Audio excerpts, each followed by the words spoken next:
calcium, R45, MEQ/L. Then for functions, we've got muscle contractions, blood clotting, helps with metabolic processes, maintaining structural strength, stability of nerve membranes, and allows contractions in the cardiac and skeletal muscles. So then So let's stop right there. Okay. With blood clotting, if that calcium is too low, you're going to have a prolonged bleeding time. So that means your PTT, your PT, and your INR, which are your clotting tests, are going to be longer. It takes longer to clot if that calcium is low. And we go into much more depth of that into N336 with the clotting cascade. But that is a big function of calcium. Also, calcium exchanges with potassium in the cardiac muscle. So we'll give medications. If we've got high blood pressure, we will give what's called a calcium channel blocker. And what happens is that when you know how the sodium and potassium pump exchange and takes energy to go back? This is what calcium does in the cardiac muscle, exchanges. So it's the equivalent of if you're trying to flush the commode, the toilet, and you try to flush it before it's filled up more rapidly, are you going to get a good flush to evacuate the contents? No. But if we slow down the rate of the calcium going back home to fill up to a certain level, then we'll get a good flush the next time. Does that make sense? So that's why we'll do a calcium channel blocker. It slows that exchange back down. It also will helps with your the vessels, so it will cause some vasodilation for your blood pressure. Okay? Continue. Thank you. So hypocalcemia, it's increased impermeability and excitability of the nerve membranes. It's muscle twitching, tetany, laryngospasm, fingers, tingles, confusion, irritability, arrhythmias, deficient serum albumin, heart. Because calcium and albumin bind to each other. Carpopedal spasms, increased serum pH resulting in alkalosis, renal failure, and inadequate dietary intake of vitamin D. Now, what happens with this is, if the kidneys release or a precursor to vitamin D. Vitamin D is required to absorb calcium. If the kidneys are broke, that precursor is not going to be released. So if we don't release the precursor for vitamin D, so that vitamin D absorbs calcium, then we're going to be hypocalcemia. Estrogen also plays a role in that.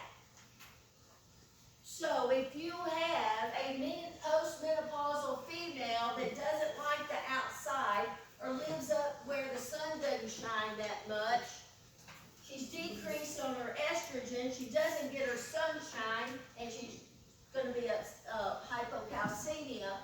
The parathyroids, they sit right here in the throat on top of the thyroid gland, regulate calcium. The parathyroid regulates calcium. So if we have low calcium levels, the parathyroid goes shopping. Where do we get our calcium from? The bones. So it gets it there. So to augment, so we don't bleed to death, to try to keep our calcium up, it steals it from the bones. That's why postmenopausal women in extended care facilities end up falling and breaking their hips because they have brittle bones. Hence the reason why you need to take calcium supplements, and if you look, they always have vitamin D associated with the calcium for the absorption. You can drink all the milk or all the whatever in the world, but if you don't have the vitamin D, it's not going to absorb it. That's why the federal government went and put vitamin D in all our milk.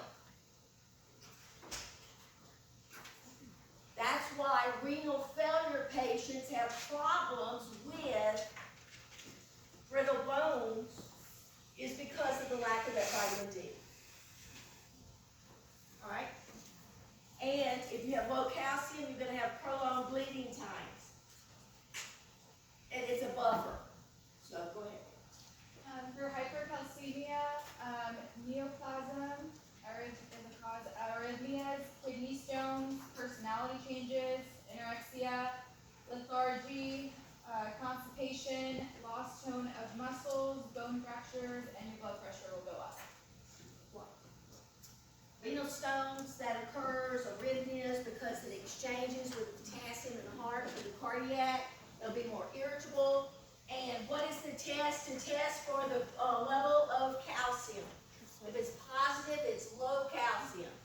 Chavatsky's and the Trousseau's test signs. You're testing for, if they're positive, you have hypocalcemia. If those signs are positive, you have hypocalcemia. Any questions on calcium? You understand its role? Yes. Albumin binds with calcium. So with calcium, you're going to see two different values. You're going to have the 4 to 5, but you may also see that 8 or 9 to 11. That 8 to 11 value is for total calcium. And I believe on my exams, I say total calcium, and it's that value. The lower number, 4 to 5, is for free calcium. It's not bound to the albumin.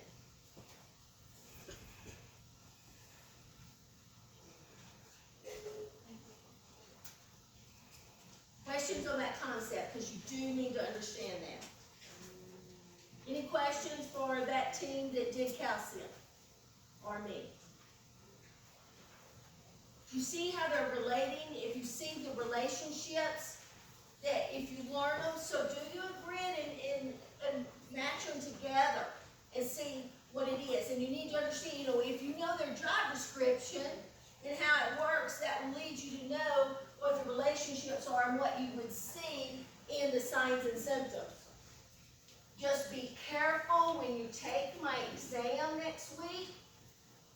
You can easily be confused. Easily.